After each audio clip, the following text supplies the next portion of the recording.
Can you be fully inspired by the beautiful, opulent weddings that you see online? And can you apply them to the middle of the market? Hello, my friends, and welcome back. My name is Andrea Eppolito, and we are here celebrating life luxury and above all else, love. Today, I'm going to be sharing with you a presentation that I gave at Wedding MBA 2024 here in Las Vegas, where we really started talking about the middle of the market, the average and above average wedding client, what they see, what they love, and how we as wedding professionals, or if you're planning a wedding yourself, can take the things that you see on Instagram, on Pinterest, and on blogs and apply them to your own work. Let's dive into the PowerPoint. So, the first thing that is so important to understand is what exactly is the middle of the market? Who are our average wedding couples? What are they seeing? What are they loving and looking for? And what are they investing in? Now, in 2025, we anticipate that there will be about 2.1 million weddings taking place across the country. And the average wedding couple is going to be investing about $39,000 into their weddings. Now, as wedding pros, we look at that number and we say, but how? How is it that you can produce what you see online at that price point? And it's difficult, but it's not impossible. The first thing we need to do is explain to our couples that the weddings they're seeing are generally over $100,000, and less than 10% of the market has $100,000 or more to apply to their wedding. And so the middle of the market for so many of us is disappearing at a really rapid pace. Now, why? What I'm finding is that our clients are simply more educated. They have more access to information. They understand the price of a chair. They understand the price of a linen. They are starting to understand the price of florals. And when you add to that the advent of AI and the fact that the internet can really help our clients develop and build out beautiful weddings, it's not surprising that we see so many wedding planners and floral designers frustrated, so many rental houses frustrated. And so, for us to remain relevant, we need to be better, faster, smarter, and more intentional than the internet, AI, and social media. It's our job to look at our clients, to understand them, and then to see a world that doesn't quite exist yet and be able to bring that world to life. Now, if you're here and you're spending your day with me, it's because you're wondering, how do I take my work and how do I make it look more elevated? How do I make it look better, more impressive, and more expensive so that I can give my clients the same feeling that they're getting online? Now, the first thing you're going to do is you're really going to start employing something that I call negative space. Negative space is that empty space around the focal point. So let's take a look at this picture. This photo has some gorgeous Jimmy Choo shoes. It's got some bridal accessories. And when you look at it, yes, the shoes are designer. They absolutely are. But what really kind of pulls you into this image is the fact that it's not cluttered. It's not got a bunch of stuff shoved in. There's all of this beautiful white space around it. It focuses your eye and it pulls you in so that you are really only looking at the thing that we want you to see. Again, let's take a look at these wedding portraits. Obviously, these couples are beyond stunning and quite beautiful. But when you're looking, notice the fact that they are not kind of busy and they're not, let's call it distracting, because you don't have a ton of stuff around them.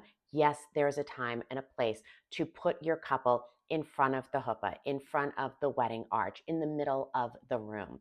But what makes these photos work, what makes them look so deeply editorial, is the fact that there's nothing around the bride and the groom as they stand there for their portraits. Now, this does also work for detail shots or when you are designing a wedding and you really want the guests and the couple to appreciate and take in one specific thing.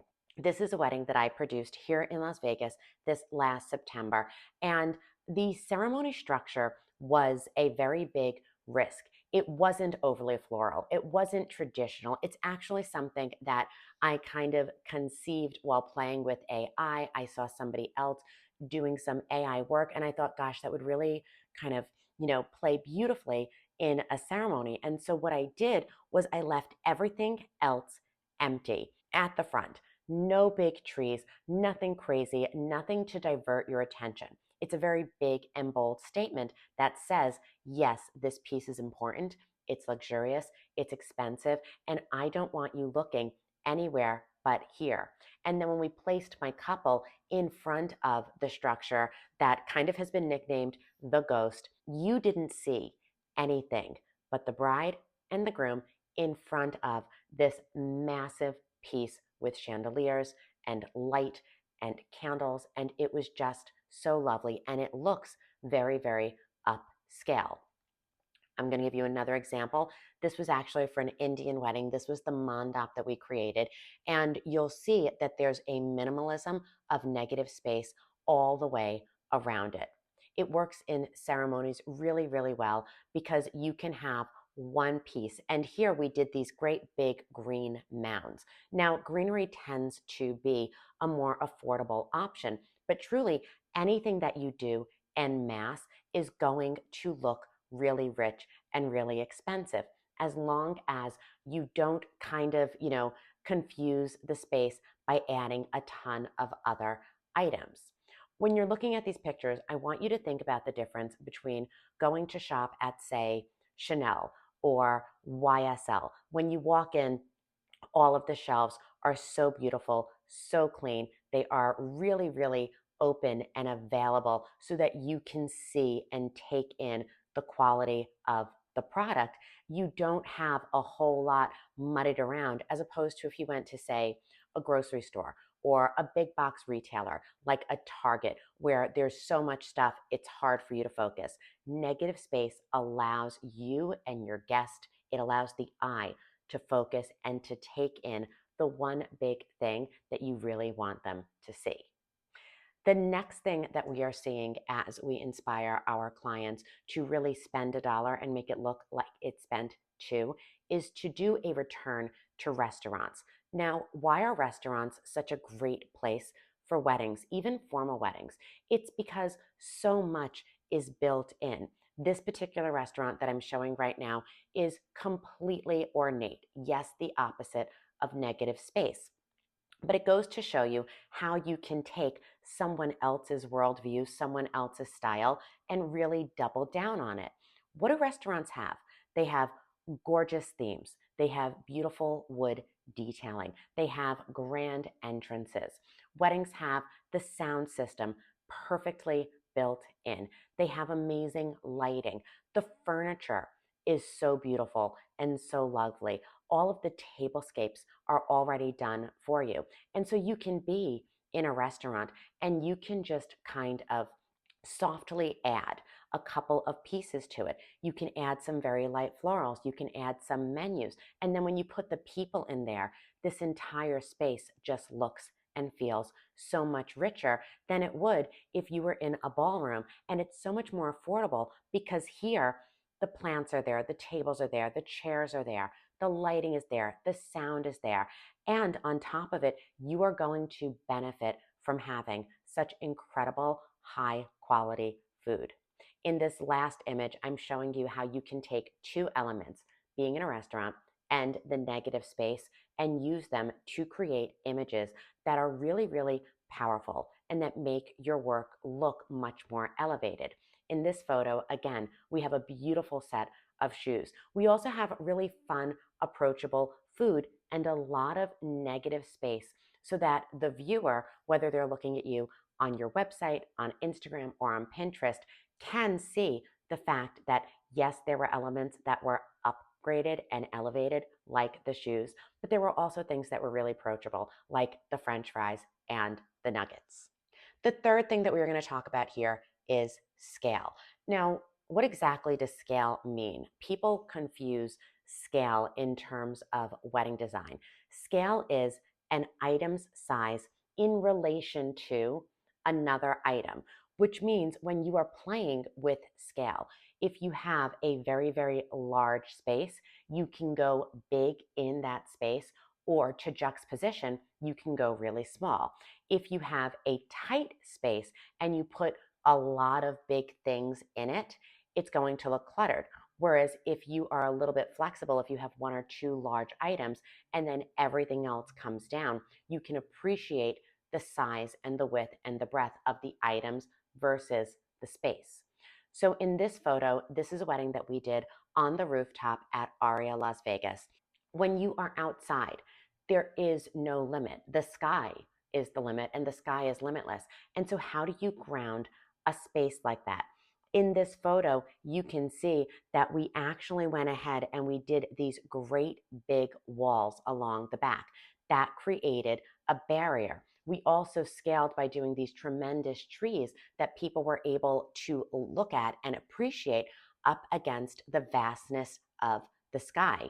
And then in relation, the chairs do kind of just come down and ground you. And the fact that we used another color story there and we went from very light and soft to something that was really dark and black was a beautiful way to allow the scale of the trees and those back walls to shine, while the smaller black chairs were just really, really grounding.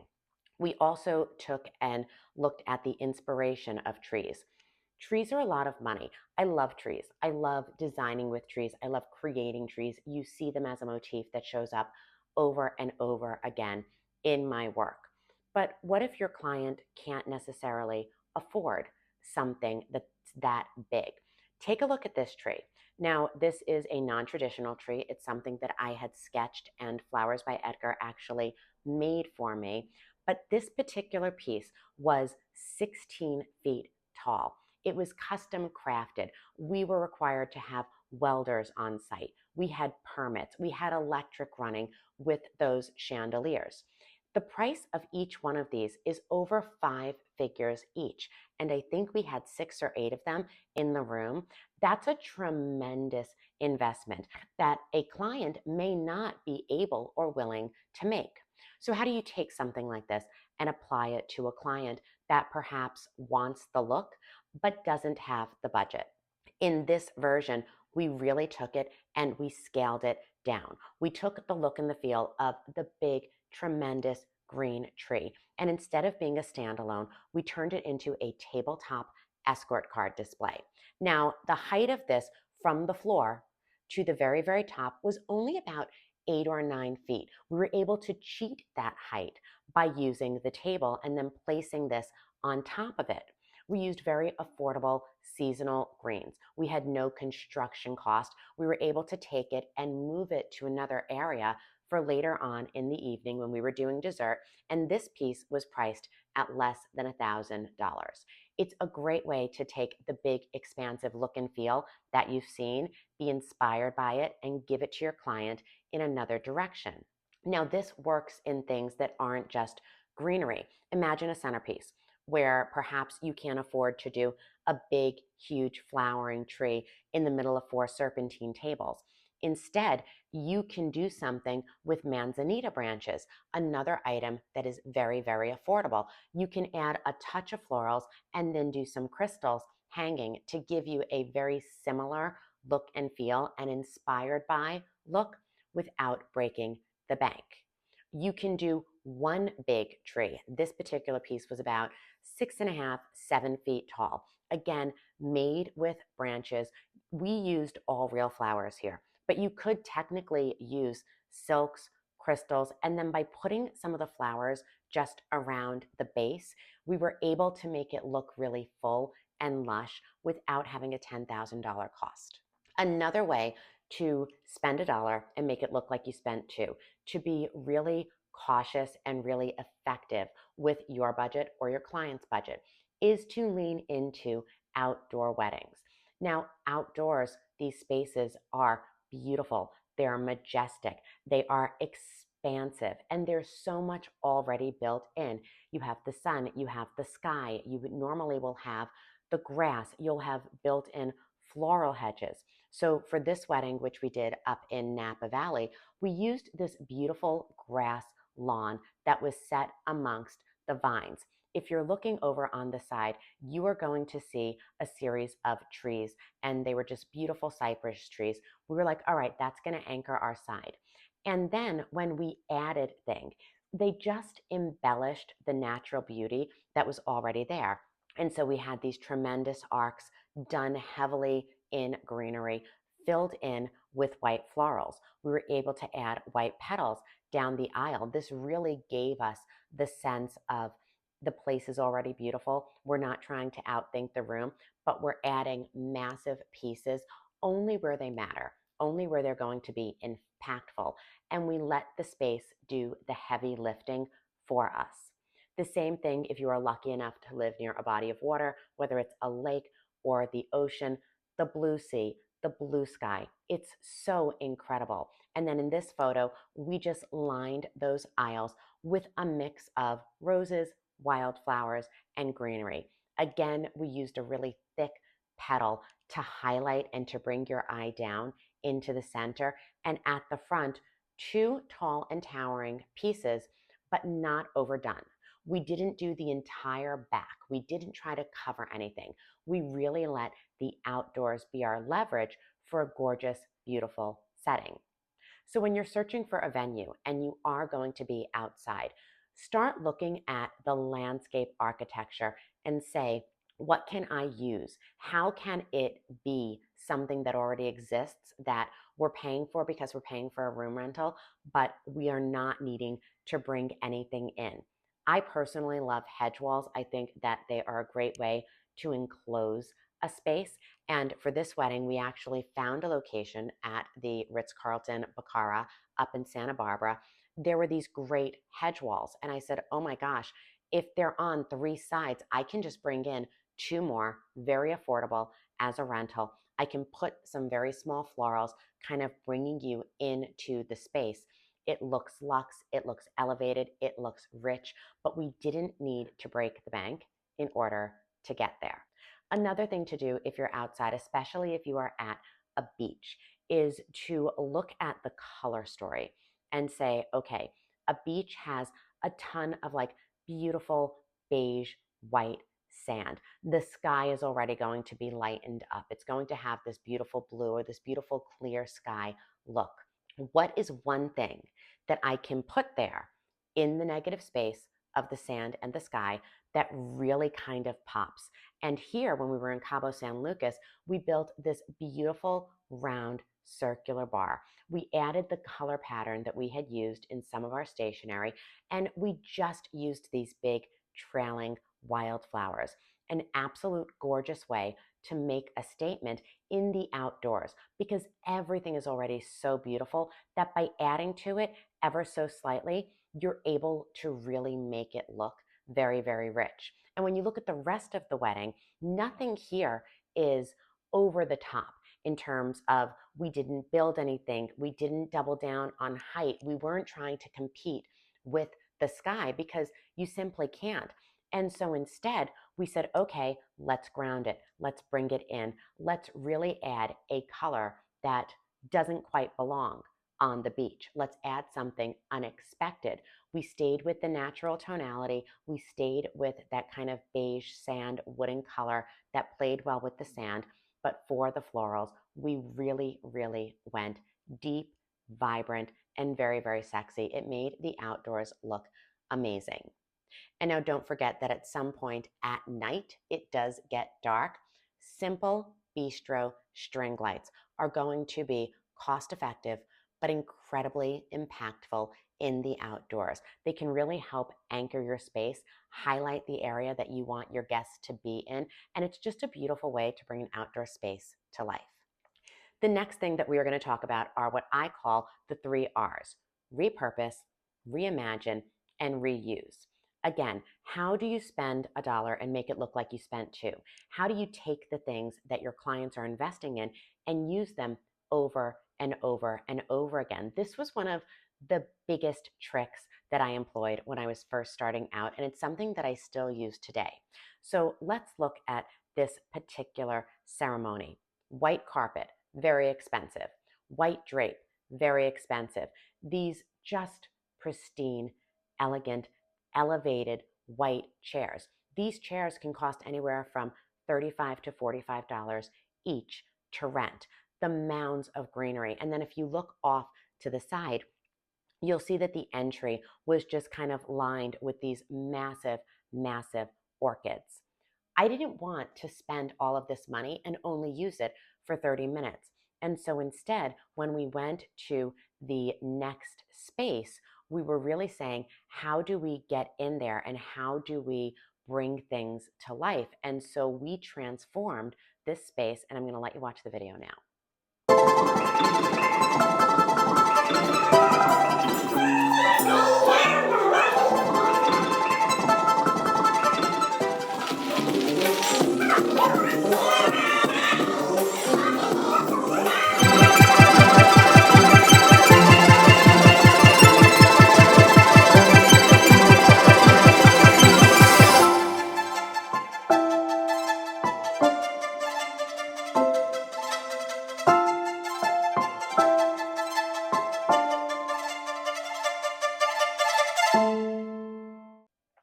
So as you can see, the greenery was moved and it was placed up by the stage. The carpet, only some of it was removed. The rest remained. The chairs were used for the ceremony and again used for the reception.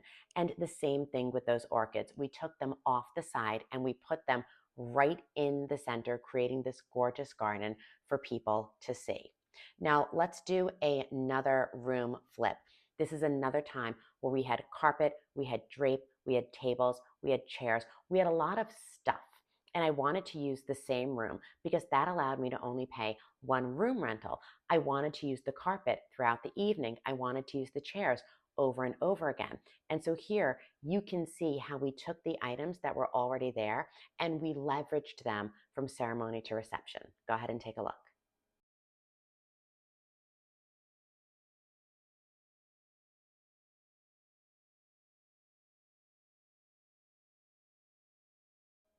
Okay, now let's get into some photos because those are great. But let's look at this ceremony. So again, you have the carpet, you have that big, beautiful ceremony structure. You see these big, massive, bald flowers, along with flowers that are going down the aisles with those candelabras and the white velvet chairs with the gold background. When it came time to do the ceremony and then finish and lead into the reception, I said, how can we use that structure so that it remains eye-catching? It was too big, it was too heavy, it was too expensive to say we're going to remove it. And so I said, okay, let's put the bride and groom's table under there. So every time they're photographed throughout the day, whether it was because they were doing their ceremony or sitting for their reception, they were constantly hugged and enveloped by all of these roses. If you see, we have the chairs once again moved off to the side of the table. The drape has remained, the white carpet has remained. And as you look at the flowers, you're going to see that the flowers that we had going down the aisle have now been moved up and are part of our stage. And so absolutely nothing went to waste. Even those big ball centerpieces that the bride walked through became part of our centerpieces in the reception. It was a fantastic use of their money, made their wedding look and feel more over the top and more opulent. Nobody walked in and said, isn't that the same rose I just sat next to in the ceremony? All they knew is that there was a plethora of florals, that there was an abundance of roses everywhere they looked throughout the night. Now, this is a little bit darker. It was intended to be. This is a black and red wedding. Again, black carpet, black drapes, but these big, massive pieces of roses going all the way down the aisle that my bride walked through in order to get up to the ceremony. Now, afterwards, we took those pieces, broke them apart, and reimagined them into centerpieces that went all the way down the long tables. So here you can see the florals as they sat on the floor going down the aisle, and then you see them on the tables as centerpieces. A great way to be inspired by something super luxe, to pay for something once, using it again and again and again. Now, the next tip is actually razzle dazzle zazzle. Now, this is about those little touches. What makes a wedding so special is the fact that you are taking time to see your clients, and your clients are taking time to tell a story. Now, you've got all of these big pieces, and yes, that's where a tremendous part of the budget goes.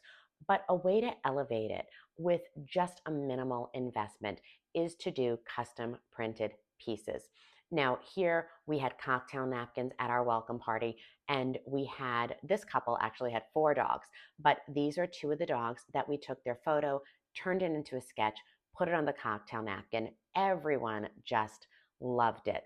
For this couple, you have to do escort cards. If you have to do an escort card and you have to make a decision, make a fun one. Make one that shows that you're thinking of people. These tented cards, each one of them had a specific phrase that was selected for the person picking it up, which really was interesting. People started talking during the cocktail hour. What does yours say? Mine says cheers. Mine says looking at you. All also giving a little hint of what's going to come in the reception, whether it was the open bar or the looking at you portrait studio. A great way to get people excited and show that you didn't just do the bare minimum and the basics. Bar signs are amazing. Bar signs are a fantastic and affordable way to make your wedding look more elevated. These specific bar signs were in fact done on Etsy. We did them in acrylic. They were black, white, luxurious, elevated, and they made the entire experience at the bar so much more fun and so much more festive. Now, maybe you can't afford to go into an acrylic materiality. You still can print something like this on paper at home and then put it in a frame from the dollar store. There's no reason not to add these great little touches when there is so much at your fingertips today. Again, dogs are a great thing to show. Custom menus. This one was in a mirror. We didn't want to do red and black. I wanted the menu to really catch your eye, which is why we did it in white. But all of these items are online, whether it is Zazzle, Etsy, The Knot, or your local printer. Really take the time to look at all of the details, decide what you want to share, when and where, and then make sure that every touch point that your guests have does have something personalized with it. Our next tip is mirror. Mirrors are something that you see a lot in interior design. You want to make a space look bigger. You put a mirror there. Mirrors are a great item to play with when you are designing a wedding, and you can use them in so many different ways. Now, what we see most often is a mirror-topped table. Now, you can do this by renting a table that is completely constructed in mirrors, or you can just get a mirrored top to place over an existing table with a basic linen. Mirrors are going to make the table look larger. And because they are reflective, anything that you put on a mirror is duplicate. So where you put a centerpiece up top, the mirror reflects that. And now you have twice the numbers of flowers. Where you put candles, the light is going to flicker in real life and the reflection is going to flicker in the mirror. So now you've doubled your candles. Your plateware is going to look more extensive. Your silverware is going to look more dazzling. Everything is going to look multiplied. It's going to look fuller just simply by putting a mirror top table. Now, I use them all the time. I especially love if I can put a mirror top table close to another large installation. Here you can see that we had these florals going up behind the bride and the groom's table. And when they sat, their angle showed the reflection of those florals that were behind them and then reflected in their table, giving great color, great texture, and a lot of abundance. Again, you can use mirror tables with a black trim. You can do it with a white trim. You can see here how everything being duplicated really does give you a sense of more is more is more. But mirrors can be used in other places. In this wedding, we were outside and I wanted the cake to be grounded. I also knew how much this moment really meant to them. And I thought, gosh, wouldn't it be great if we were able to get a photo into the mirror, where you had everything. You had the mirror, you had the chandelier, you had the cake, you had the couple. And this, they really understood the assignment, because after they cut the cake, the groom actually grabbed her for a kiss and he dipped her into the mirror. And I think it's one of my favorite photos that we took, because the mirror becomes a looking glass. You're seeing something that maybe you weren't intended to see. And there's a lot of romance and a little bit of a voyeuristic touch to something like this. And one of the last items that I'm going to show you for a mirror is when you're using mirrors in a ceremony. This was used to create a sense of intimacy. My couple didn't have 200, 300 people. They had about 120. These were the most important people to them. And one of the things that my bride said was, during the wedding, I'm going to have my back to my family and my friends. I'm not going to be able to see them. And I thought, well, there's got to be a way around that. And so we put a mirror up behind the officiant. This let the bride and groom be fully surrounded by the people that they loved most. They were able to see themselves. They were able to see their guest reflection. And we had this actually across the entire back wall, so that even the bridal party was able to kind of get into it. And the mirrors not only made the space look bigger, made it look fuller, but it surrounded my couple with so much love. And then lastly, if you have what I consider to be a dead space, a dead corner, where there's really just nothing there, putting a mirror in that corner will reflect light. It will reflect activity. It brings the space to life, and it just makes interesting use of a corner that may not be leveraged in any other way. Plus, we all know that at weddings, the girls, the guys, everyone's going to be taking pictures. They're going to be dancing. They're going to be going to the photo booth.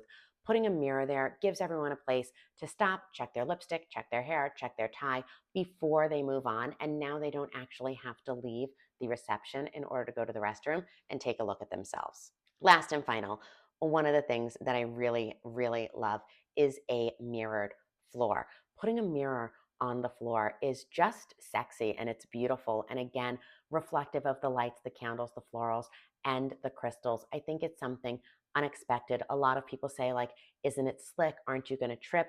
No, because they're not actual mirrors that you would hang in your house. These are very specific acrylic mirrors that, while a little bit slick, are not going to have anyone slipping and falling. I think I have a video that's coming out soon where I'm actually running through the space in heels, and I was just fine, and you will be too. Another thing that we are going to talk about is anything anti-establishment, anything unexpected that isn't traditional is going to look and feel special. It's going to look and feel unexpected, and it's going to show that you put time into it, that your clients put time into it, and anything other does tend to look more expensive. And so take this cake. Instead of just doing the standard traditional 4-tiered cake, 5-tiered cake, where the expense comes from decorating the cake with the fondant and with the florals, here we got and rented a beautiful multi-armed stand, and we had crystals hanging from it, some flowers that we had used in the ceremony, again, repurposed into the reception to create that kind of very, very beautiful fluffy bottom. And then the cake became incredibly affordable because all we were doing were round white sheet cakes, just 2, 3 tiers each, nothing on them, no crazy fondant, no crazy decorating. But this was such an incredible statement. Not only did it welcome you into the room, it was something that our bride and groom stood by when they cut the cake, that people came by and took pictures with, because this stood over 7 feet tall. And so it became a photo opportunity for all of the guests, which is another way to repurpose something, because you have something that is decorative and also becomes a photo op. Black wedding dresses. So unexpected. I still have people say, can I wear black to a wedding? Is black appropriate? But a bride in a black gown, very anti-establishment, very unexpected. And if you or your client are looking to go viral, a colored wedding dress is absolutely the way to go. Now, you can buck tradition in a lot of different ways. What if you don't love cake? What if you don't even like cake? In the past, for a couple who doesn't love cake, we found their absolute favorite ice cream, their favorite ice cream shop, and instead of cutting a cake, they went, got matching ice cream cones, and everybody else was able to go over, get a cup, get a cone. People loved it. It was unexpected. It was thoughtful and intentional and did not cost nearly as much money in terms of what we were spending for ice cream versus a cake, but really became a talking point for the entire night. Same thing with a photo booth. Now, for this bride, I wanted something different. We were spending money, but if you're only going to spend money on one big statement piece, you have to make sure that that piece is able to be used in a multitude of ways. So, yes, these wings kind of leaned into our heaven on earth, earth angel vibe. They gave us the opportunity to put one big piece. Feathers were not crazy in terms of investment. Setting them up was the hardest and the longest part. But then that piece became the area that my bride and groom took some of their portraits. It became the area that we set up the portrait station. So we spent money on it once, but all 250 guests ultimately had their photo taken.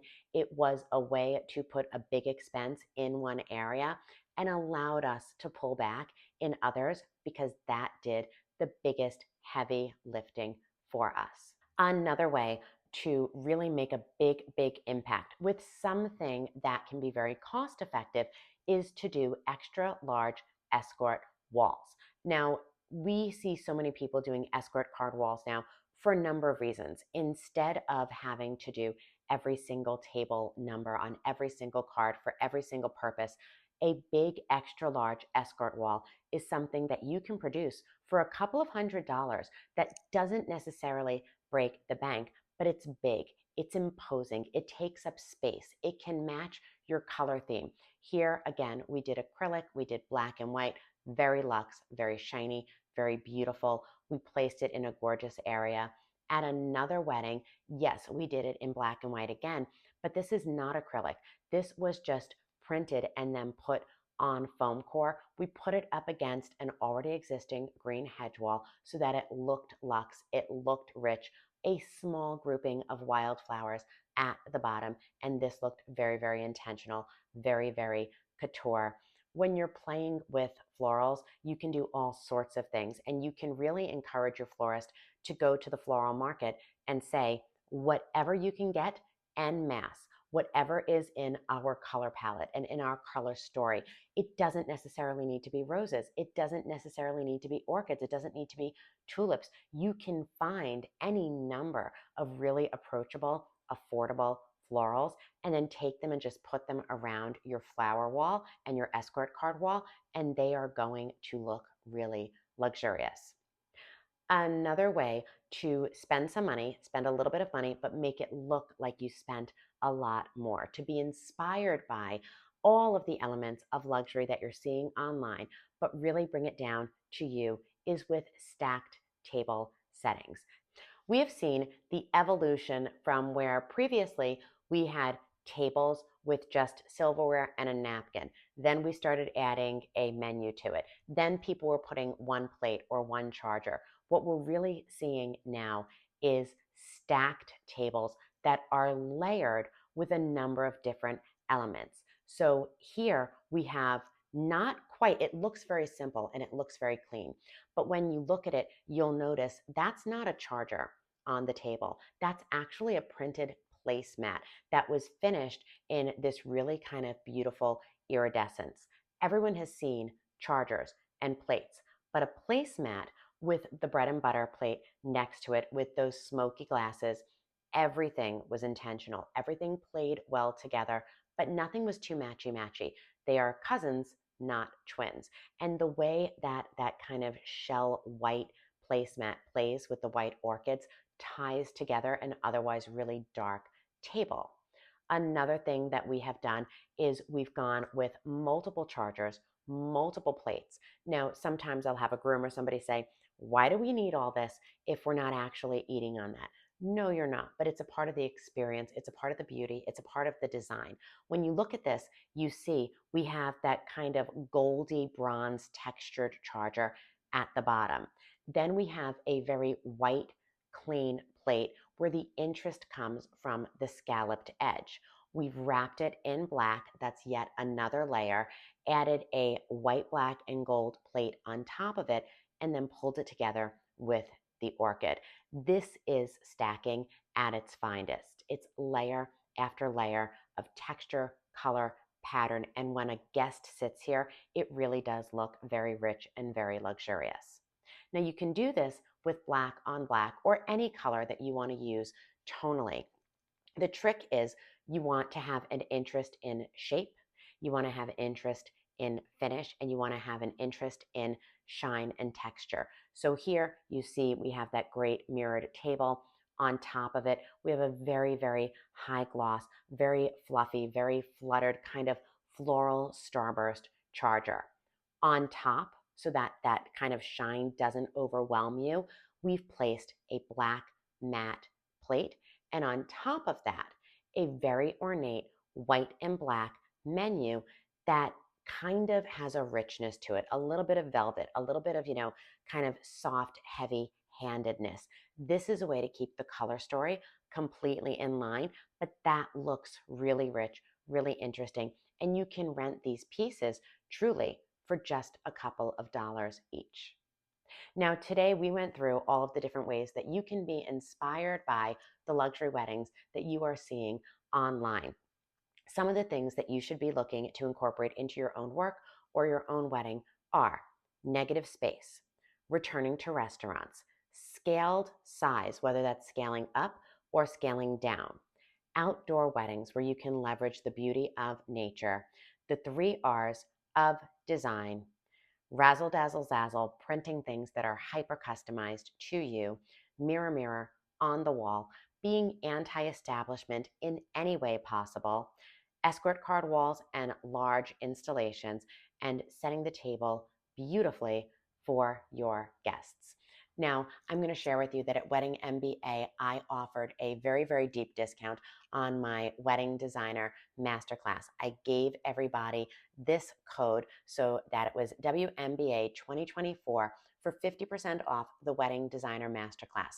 The Wedding Designer Masterclass does talk about everything from color to texture to tonality, whatever it is that you're looking to apply to your work so that your work can look better, so that you can attract better clients, and so that the clients you have now can have a really beautiful experience. This is going to expire. It's currently 50% off, but I'm going to leave it up through Q1 of 2025 so that if you are watching this and you are really interested and you want to learn more about design, you can. This was definitely a little bit longer of a video. My presentation at Wedding MBA was a full hour, and then we had time for Q&A, but I really wanted you to be able to see it, appreciate it, and learn from it at home in case you weren't able to join us this year. But I do hope you'll join us in 2025. Thank you so much for spending your day with me. If you have any thoughts, questions, or comments, please leave them down below. This community exists for you. Until next time, celebrating life, luxury, and above all else, love, I'm Andrea Eppolito, and we will talk again soon.